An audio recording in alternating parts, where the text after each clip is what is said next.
하나님의 말씀은 로마서 6장 1절부터 11절 말씀입니다. 공독을 하겠습니다. 그런즉 우리가 무슨 말하리요? 은혜를 더하게 하려고 죄에 거하겠느뇨? 그럴 수 없느니라. 죄에 대하여 죽은 우리가 어찌 그 가운데 더 살리요? 무릇 그리스도 예수와 합하여 세례를 받은 우리는 그의 죽으심과 합하여 세례 받은 줄을 알지 못하느뇨? 그러므로 우리가 그의 죽으심과 함께 세례를 받음으로 그와 함께 장사되었나니 이는 아버지의 영광으로 말미암아 그리스도를 죽은 자 가운데서 살리심과 같이 우리도 또한 새 생명 가운데서 행하게 하려 함이니라. 만일 우리가 그의 죽으심을 본받아 연합한 자가 되었으면 또한 그의 부활을 본받아 연합한 자가 되리라. 우리가 알거니와 우리 옛사람이 예수와 함께 십자가에 못 박힌 것은 죄의 몸이 멸하여 다시는 우리가 죄에게 종노릇하지 아니하려 함이니 이는 죽은 자가 죄에서 벗어나 의롭다 하심을 얻었음이니라. 만일 우리가 그리스도와 함께 죽었으면 또한 그와 함께 살 줄을 믿노니 이는 그리스도께서 죽은 자 가운데서 사셨음에 다시 죽지 아니하시고 사망이 다시 그를 주장하지 못할 줄을 알미로라. 그의 죽으심은 죄에 대하여 단번에 죽으심이요 그의 살으심은 하나님께 대하여 살으심이니 이와 같이 너희도 너희 자신을 죄에 대하여는 죽은 자요 그리스도 예수 안에서 하나님을 대하여는 산 자로 여길지어다. 아멘. 기도하겠습니다. 하나님 아버지 감사합니다. 오늘도 주님의 생명의 말씀, 진리의 말씀을 들을 수 있는 복된 시간 주심을 감사합니다. 성령 하나님께서 우리의 마음을 주장하여 주셔서 아버지의 거룩하신 뜻이 무엇이고 우리를 향하신 주님의 명령이 무엇인가를 바로 깨닫는 시간 되게 하실 뿐만 아니라 참으로 모두가 다 결단함으로 주님께서 우리에게 분부하신 모든 일들을 그대로 준행하며 또한 전할 수 있는 하나님의 사람들로 살아가게 하여 주시옵소서. 전하는 자 듣는 자 다 함께 큰 은혜 있기를 간절히 소망하옵고 우리 구주 예수 그리스도 이름으로 기도하옵나이다. 아멘. 갑자기 기온이 많이 내려갔죠. 많은 분들이 이렇게 옮쳐지는 모습을 보게 되는데 이렇게 세상 기온에 대해서는 참 민감한데 영적인 분위기에 대해서는 둔감한 모습들이 오늘날 많이 참 드러나고 있더라고요. 이 자리는 종교를 논하는 자리가 아닙니다. 그리고 교리나 신학을 증거하는 자리가 아니고요. 오직 하나님께서 우리에게 분부하신 하나님의 생명의 말씀, 그 진리의 말씀을 증거하는 시간이고 우리가 다 함께 귀를 기울여 들을 뿐만 아니라 그 말씀대로 순복하리라 결단하는 시간이 바로 하나님을 예배하는 시간인 줄로 믿습니다. 많은 분들이 오래전부터 내려오던 전통에 이렇게 물들기 때문에 정말 성경에서 말씀하는 아버지의 뜻이 무엇인가 거기에 대해서는 민감하지 못한 그런 연약함을 드러내는 것이 우리들의 현실인 것 같아요. 예수께서 이 땅에 오신 목적 다른 것 없습니다. 첫 번째는 아버지의 뜻을 이루기 위함이고 두 번째는 마귀의 일을 멸하기 위함입니다. 그 마귀의 일을 멸한다는 이 말씀을 마귀를 멸하는 것으로 오해하는 분들이 있더라고요. 그게 아니고요. 마귀의 일을 멸하는 겁니다. 언젠가 마지막 때는 그 마귀를 완전히 그 불과 유황을 끊는 정말 지옥으로 던지는 그것을 모든 것이 종결이 되는 것이고 그때까지는 마귀는 그야말로 우는 사자처럼 삼킬 자를 찾아서 지금도 활동을 합니다. 물론 그 마귀의 모든 불법적인 일이라는 것을 우리가 성경을 통하여 알게 되는 거죠. 세 번째는 죄인을 구원하시기 위함입니다.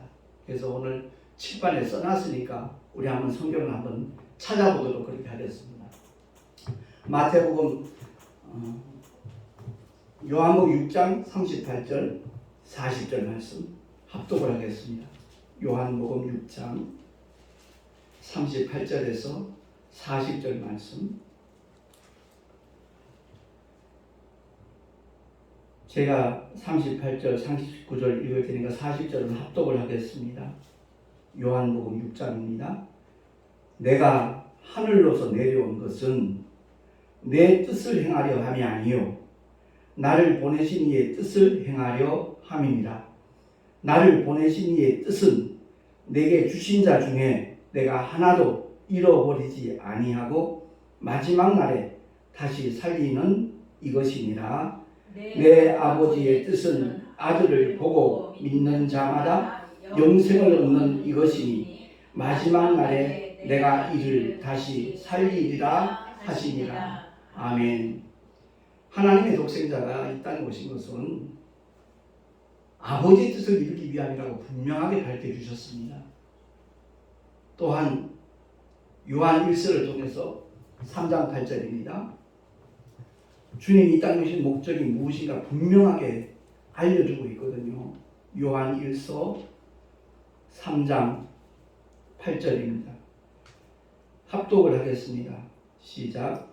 죄를 짓는 자는 마귀에게 속하나니 마귀는 처음부터 범죄함이니라. 하나님의 아들이 나타나신 것은 마귀의 일을 멸하려 하심이니라. 아멘. 예수께서 오신 목적이 바로 마귀의 일을 멸하기 위함입니다. 주님이 오시기 전에 구약의 모든 마귀의 활동은 합법적이라고 말씀을 드렸죠. 욥이 받은 고난도 마찬가지. 하나님이 허용하시는 범위 안에서 마귀는 활동을 했습니다. 왜? 아직 죄의 문제가 처리되지 않았기 때문에.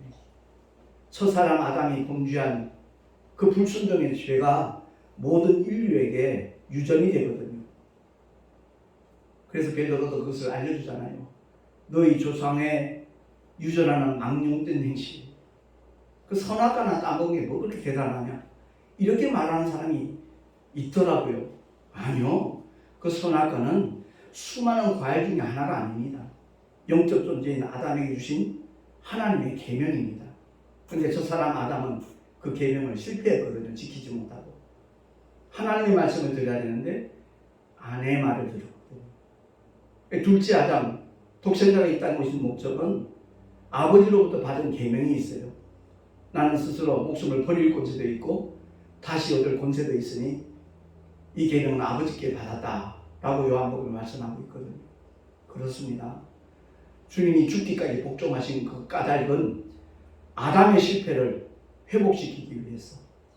그러니까 아담의 죄로 인하여 모든 사람이 사망 안에 있었거든요. 여기서 말하는 사망은 단순히 우리 육신의 죽음을 말하는 게 아닙니다. 영원히 꺼지지 않는 불못, 거기서 영원히 받게 될 고통, 이를 가리켜 성경은 둘째 사망의 해라고 말합니다. 예. 도저히 벗어날 수 없고 중단시킬 수 없는 그 지옥 형벌을 가리키는 거예요. 그 문제를 주님은 해결하시기 위해서 이 땅에 내려오셔서 십자가 위에서 죽기까지 복종하셨다라고 사도 바울은 빌립보서를 통해서 알려주고 있지 않습니까? 그러니까 하나님의 아들이 나타나신 것은 마귀의 일을 멸하기 위함입니다.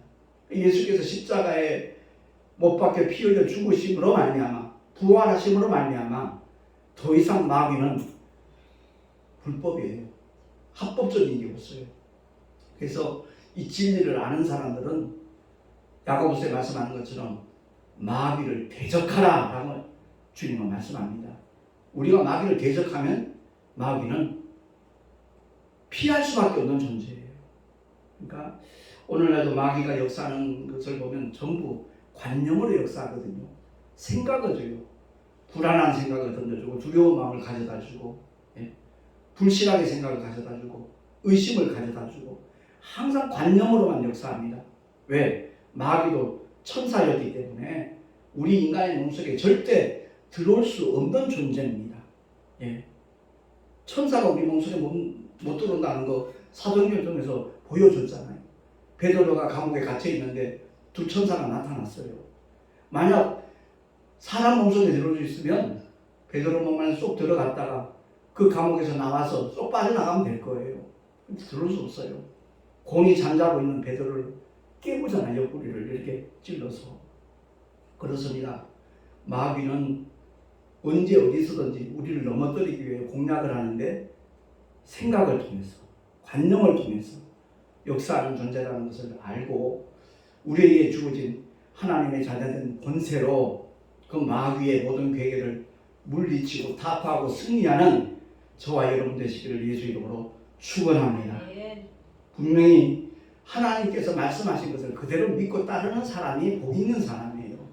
이미 마귀의 일을 주님이 멸하셨어요. 십자가 위에서. 신학교에서 어느 교수님이 그렇게 말씀하시더라고요. 40일 동안 죽이신 후에 시험 받으시던 순간 이미 마귀는 패배했다. 이렇게 가르쳐주는 교수님도 계시고, 또 어떤 분은 예수님께서 요단강에서 침례 요한에게 침례 받는 순간 이미 마귀는 끝장난 것이다. 이렇게 가르치는 교수님도 계시고요. 가장 많이 말씀하시는 분이 바로 십자가 위에서 피 흘려 죽으시고 사흘 만에 부활하시는 순간 원수 마귀의 모든 괴계는 다 끝장난 것이다. 이렇게 가르치는 교수님도 계셔요. 세 가지 다 맞는 말이잖아요. 어느 시점이든 오늘날 현대를 살아가고 있는 저와 여러분이 볼 때는 이미 과거 완료형입니다. 모든 것이 끝난 겁니다. 그러니까 마귀를 두려워하지 말고 우습게 보는 저와 여러분 되십시다. 예수 이름의 권세를 바로 알아야 돼요.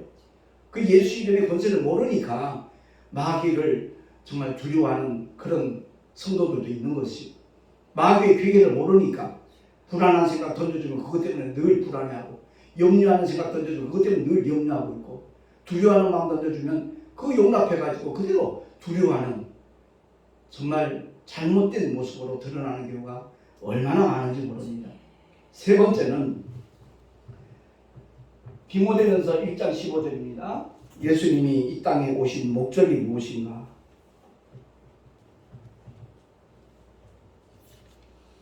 1장 15절 제가 읽겠습니다. 미쁘다 모든 사람이 받을 만한 이 말이요, 그리스도 예수께서 죄인을 구원하시려고 세상에 임하셨다 하였도다. 아멘. 이 땅에 임하신 목적이 뭐라고요? 죄인을 구원하시기 위하여. 누구든지 예수를 믿기만 하면 멸망치 않고 영생을 얻는 것이 하나님의 뜻임을 확실히 믿으시기를 예수 이름으로 축원합니다.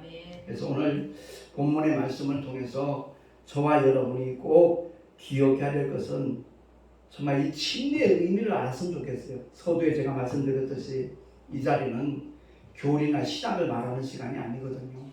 하나님의 생명의 말씀을 대언하는 자리거든요. 그 말씀에 늘 귀를 기울이고 그 말씀에 순복하는 사람이 가장 복 있는 사람이고 지혜로운 사람인 줄로 믿습니다. 제가 지금 장로교단에서 목회를 하고 있지만 순복에서 24년 목회를 했거든요. 그 순복원에서는 물 몇 방울 찍어바르는 약식 세대 아닙니다. 침례를 하거든요. 물론 침례교단도 그렇고요. 근데 예수님께서 세례 받으신 게 아니잖아요. 요단강 속에 물 속에 잠기셨다가 올라오셨어요. 침례 요한을 통해서. 예. 주님이 침례를 받으신 이유가 무엇인가를 알아야 돼요. 주님은 말씀하시는 그 모든 것을 직접 몸으로 행하신 분이에요. 그리고 공생의 기간을 마치고 난 다음에 이 땅에 오신 목적을 완성하신 후에 사망 권세 깨뜨리시고 사흘 만에 부활하신 주님은 마지막으로 남기신 말씀이 있죠. 이를 가리켜 지상 명령이라고 말합니다. 마태복음 28장 너무나 자주 대하는 말씀인데 직접 우리 한 목소리로 한번 정말 그 말씀의 의미가 무엇인가를 바로 알고 우리의 신비에 되새겨야지 하는 마음으로 다시 한번 봉독을 하도록 하겠습니다. 제가 18절 읽을 테니까 19절, 20절 같이 읽는데 여기 우리 성경에는 세례라고 번역이 되어 있지만 침례를 바꿔 쓰겠습니다. 그게 정확한 거니까요. 18절 제가 읽습니다. 예수께서 나와 일러 가라사대 하늘과 땅의 모든 권세를 내게 주셨으니 그러므로 너희는 가서 모든 족속으로 제자를 삼아 아버지와 아들과 성령의 이름으로 침례를 주고 내가 너희에게 분부한 모든 것을 가르쳐 지키게 하라. 볼지어다 내가 세상 끝날까지 너희와 항상 함께 있으리라 하시니라. 아멘. 세상의 자녀들도요, 부모님 말씀 그렇게 안 듣다가 마지막에 남기시는 말씀은 유언이라고 그러잖아요. 그 유언을 지키려고 애를 써요. 사망 권세 깨뜨리시고 부활하신 주님이 이 세상을 떠나시기 직전에 마지막으로 남기신 말씀, 주님의 유언이잖아요. 세상에서 유언 그러면 돌아가시면서 남기는 말을 유언이라고 그러지만 주님의 유언은 그게 아니에요. 사망 권세를 깨뜨리시고 셋째 하늘 아버지의 그 보좌, 하늘 보좌에 오르시기 직전에 남기신 말. 그래서 남길 유자 말씀은 남기신 말씀이에요. 그래서 우리 한국 교계에서는 지상 명령이라고 이렇게 말하잖아요. 가장 높으신 지엄한 명령. 주님이 직접 침례를 받으셨고 또 마지막으로 결론적으로 남기신 주님의 말씀, 주님의 명령이 침례 주라예요. 침례를 주라. 나는 그의 명령이 영생인 줄 아노라 주님이 말씀하셨잖아요. 그 주님의 모든 공생애는 아버지의 말씀대로 움직여지는 거예요. 성령과 함께. 그래서 일본어 성경은 그 침례라는 번역을 외래어로 헬라어로 그대로 썼다는 거예요. 여기 나와 있듯이 밥티조, 물속에 잠기다. 제가 대구에 있으면서 택시에서 만났던 한 임산부가 몇 달이 지나고 난 다음에 그 부부가 함께 우리 교회 정말 귀한 일꾼이 되고 지금까지 저의 동역자를 이렇게 힘쓰고 계시는 분이 있는데 그분들이 저 남해 가서 거제에 가서 침례를 받으셨어요. 그 침례할 때 제 마음은 얼마나 뜨거웠는지 몰라요. 그 집사님이 어떤 교리적인 믿음의 사람이었으면 아니 목사님 저 세례 받았는데 침례 안 받겠습니다. 그럴 수 있어요. 순복음 교단이나 순복음 교단은 없어요. 사실은 기독교에 대한 하나님의 성회 또는 예수교에 대한 하나님의 성회죠. 그 교단에서는 약식 세례 안 합니다. 침례를 주죠. 물론 한국 기독교 침례도 마찬가지고요. 침례를 줍니다. 그 교단 헌법이 침례를 가르치기 때문에 침례 받는 것하고 부활하신 주님이 명하신 거기 때문에 그 말씀에 복종해서 침례 받는 것하고 분명히 의미가 다릅니다. 바라기는 우리 주님이 명하셨으니까 그 명령에 복종해서 믿고 침례를 받는 자 구원을 얻을 것이요 라고 마가복음에도 말씀하고 있잖아요. 그래서 침례 받는 우리 모두가 될 수 있기를 예수 이름으로 축원합니다. 우리 모두가 다 예배를 드릴 때마다 어떤 교리적인 부분, 신학적인 부분 거기에 반응하지 말고 과연 주님이 무엇을 말씀하셨는가, 무엇을 요구하셨는가, 무엇을 맡기셨는가, 어떤 일을 우리에게 위임하셨는가 거기에 대해서 귀를 기울이고 민감하게 반응할 수 있는 우리 모두가 될 수 있기를 바랍니다. 그렇습니다. 물 아래 잠기는 것은 옛사람을 장사 지내는 거예요. 물속에 들어가는 순간 내가 예수를 믿기 전에 복음을 듣기 전에 주님을 알기 전에 살았던 그 날들 아담의 문제를 그대로 가지고 살아왔던 불신앙과 불순종의 세월들을 완전히 물속에 잠궈버리는 거예요. 그러니까 수장시키는 거예요. 수장시키는 거. 그리고 물속에서 다시 올라오는 그 순간에 부활하신 예수 그리스도와 완전히 연합하는 거예요. 침례의 의미를 바로 알면 그 삶의 자리도 분명히 바뀌어질 겁니다. 오늘 본문 말씀 가운데서 무릇 그리스도 예수와 합하여 침례를 받은 우리는 그의 죽으심과 합하여 침례 받은 줄을 알지 못하느냐. 저도 군에서 군생활하면서 하나님의 사랑을 받고 은혜를 받고 주의 종이 되었는데, 요즘 군부대 이렇게 복음을 위해서 진중 세례 주는 거 있잖아요. 저는 거기엔 찬성하지 않는 사람 중에 한 사람이에요. 종교인만 양상할 뿐이에요. 침례의 의미를 알지 못하고 그 약식 세계통에서 군에 제대하고 난 다음에 교회도 안 다녀요. 믿음도 없어요. 그러면서도 자기는 세례 교인이래요. 이게 얼마나 잘못된 모습인가. 하나님의 말씀에 대하여 올바로 반응하는 사람보다 복 있는 사람이 없고 지혜 있는 성도는 없는 줄로 믿습니다. 옛사람이 죽고 부활하신 주님과 연합하는 사건이 바로 침례식이에요. 그러니까 참 성경을 번역할 때 그런 오류를 남긴 게 참 굉장히 안타까운 현실인데, 사도 바울은 침례의 의미와 목적을 아주 간단하게 말하고 있잖아요. 새 생명 가운데서 행하게 하려 합니다.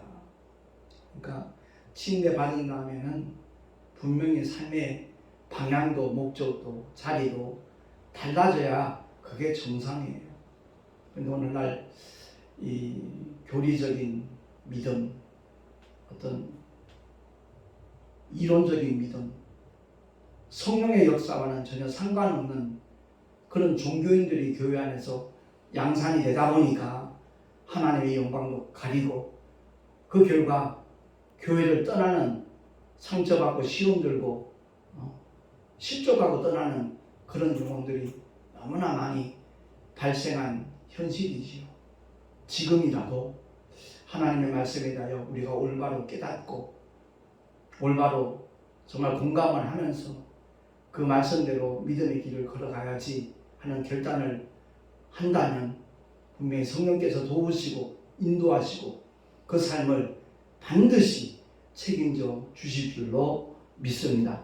그러니까 주님이 이 땅에 오신 것은 아버지의 뜻 이루시고 마귀의 일을 멸하시고 죄인을 구원하시기 위해 오셨는데, 십자가로 그 일을 성취하신 다음에 결과적으로 우리에게 보혜사 성령 하나님을 보내주시는 것이 궁극적인 목적이었다는 것, 그것을 우리 모두가 바로 알고 믿음의 길을 걸어갈 수 있기를 예수 이름으로 축원합니다.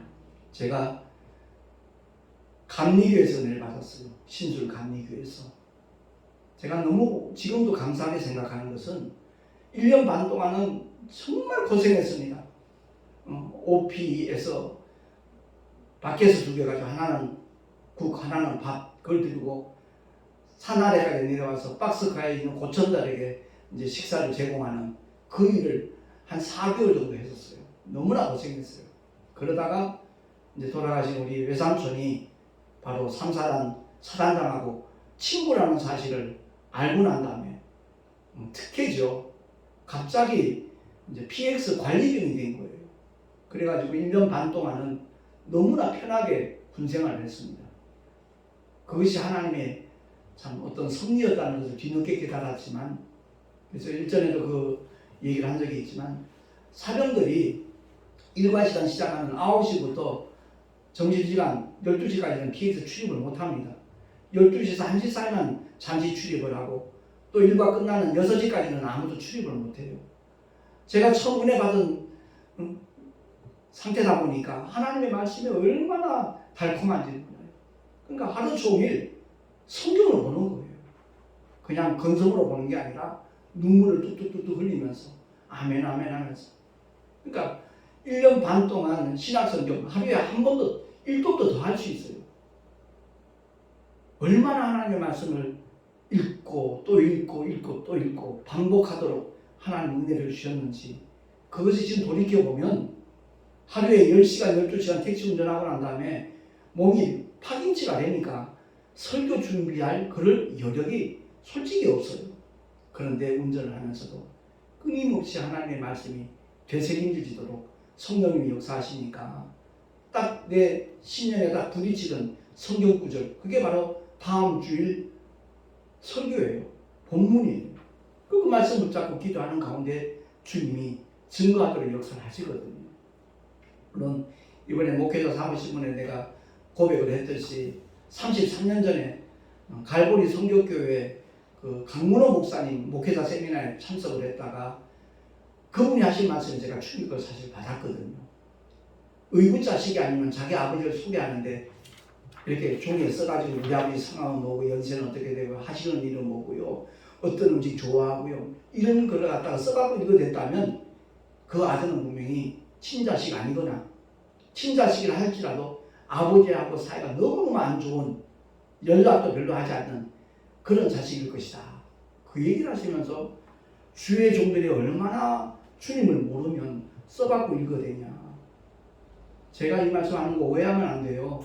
원고 설교가 나쁘다는 그런 얘기가 아니고요. 원고에 매여가지고 있는 사람들 얘기하는 거예요. 원고를 준비하더라도 정말 기도하면서 성도들에게 꼭 먹여야 될 영혼의 양식, 그 영양 있는 꼴을 준비해서 원고 설교하시는 목사님들은 결코 나무래서는 안 되겠지요. 그래서 그때부터 내가 원고 없이 한번 설교해야지 딱 마음 먹고, 저는 마음 먹은 바로 행동에 옮기는 그런 특성이 있어요. 그게 장점일 수도 있고 단점일 수도 있는데, 그때까지만 하더라도 원고 한 10장 써가지고 읽어대면 성도들이 은혜 받았다 그러니까 그게 목회인 줄 알았어요.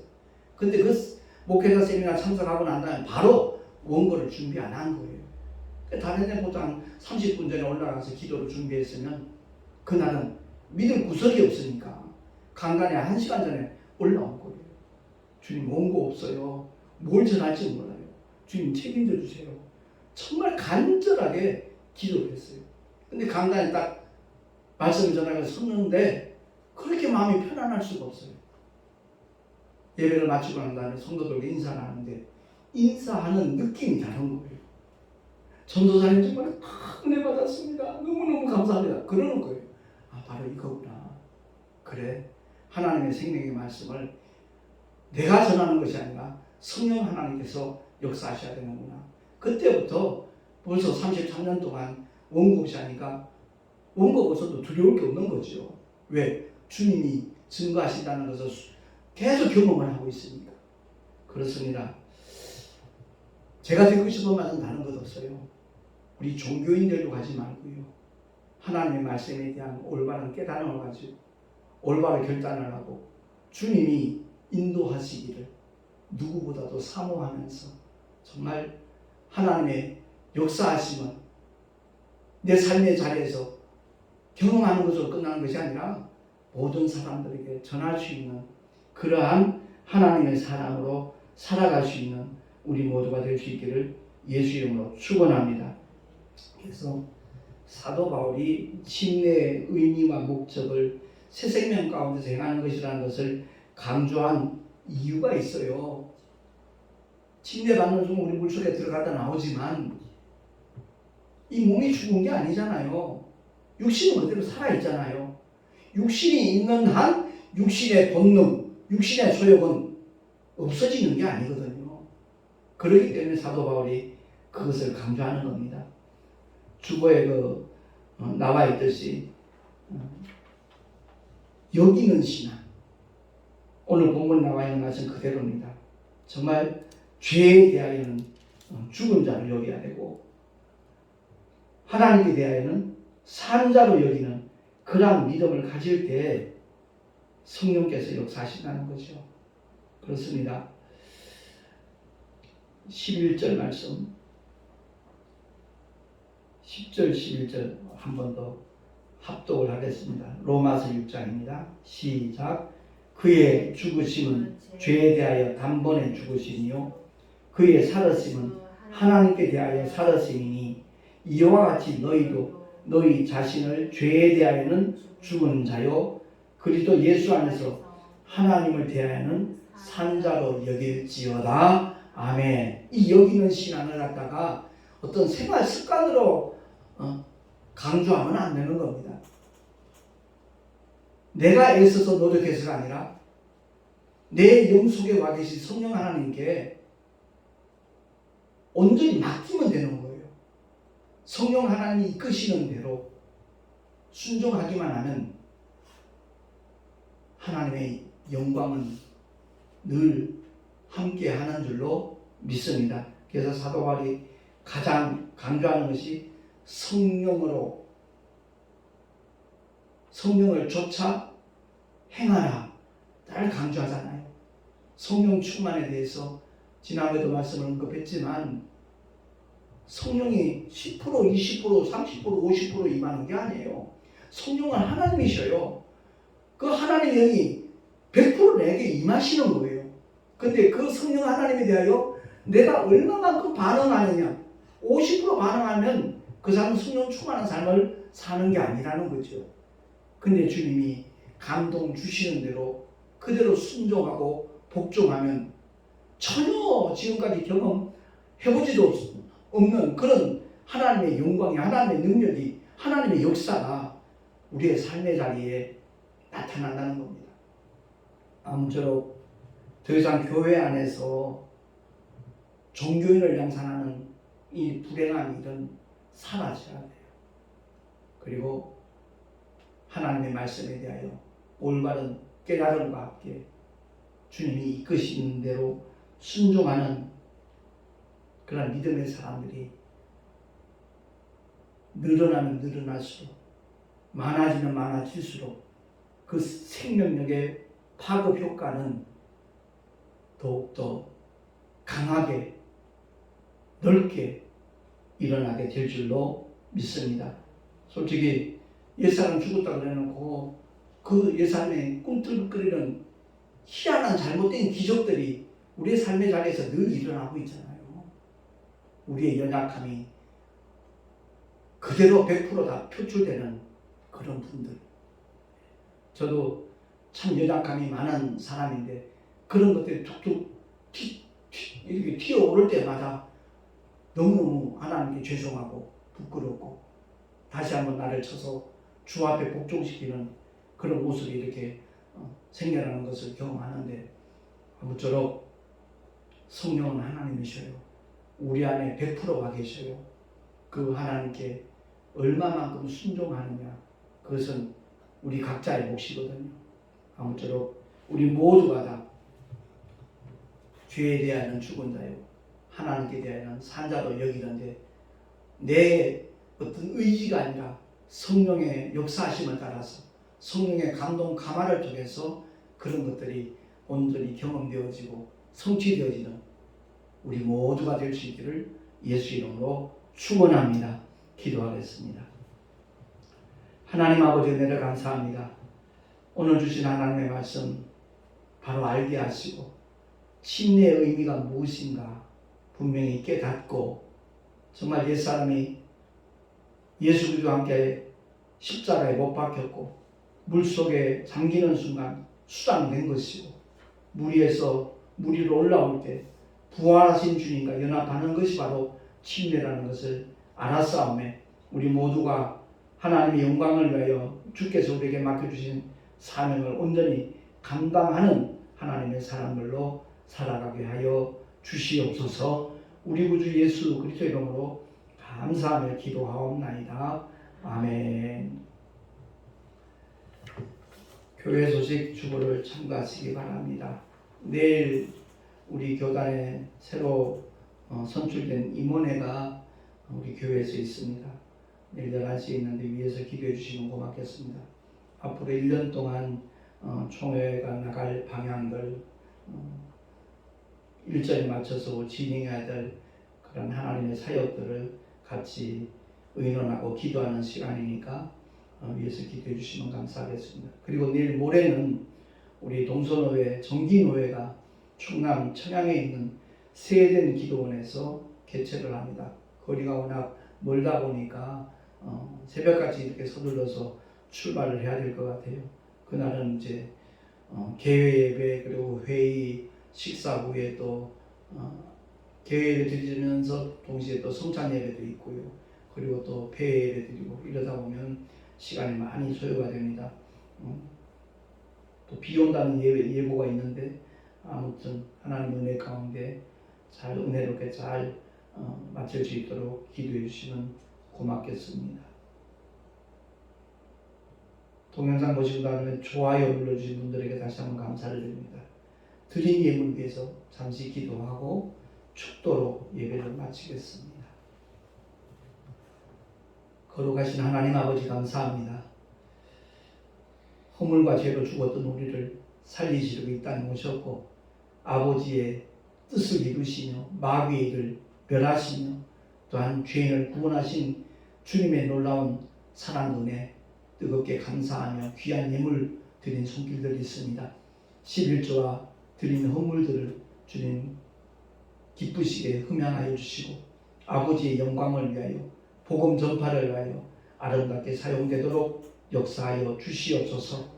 하늘의 아름다운 상급으로 쌓여지게 하시고 정말 주님의 뜻대로 순종하고자 하는 하나님의 사람들마다 성령의 도우심, 성령의 이끄심이, 성령의 역사하심이 늘 충만케 하여 주시옵소서. 우리 구주 예수 그리스도의 이름으로 감사하며 축복하며 기도하옵나이다. 아멘. 이제는 우리 주 예수 그리스도의 크신 은혜와 하나님 아버지의 영원하신 사랑하심과 보혜사 성령 하나님의 내주교통 인도하시며 축복하심이 오늘 주의 말씀을 듣고 진리의 의미가 무엇인가를 바로 알고 그 삶의 방향과 목적이 어떻게 달라져야 되는 것을 깨닫고 결단한 하나님의 사람들 머리 위에 그 가정과 자녀들과 경영하는 모든 일들과 삶의 자리 위에 또한 주께서 비록 앞으로 세우신 주님의 모든 교회들 위에 지금으로부터 영원토록 함께 있을지어다. 아멘.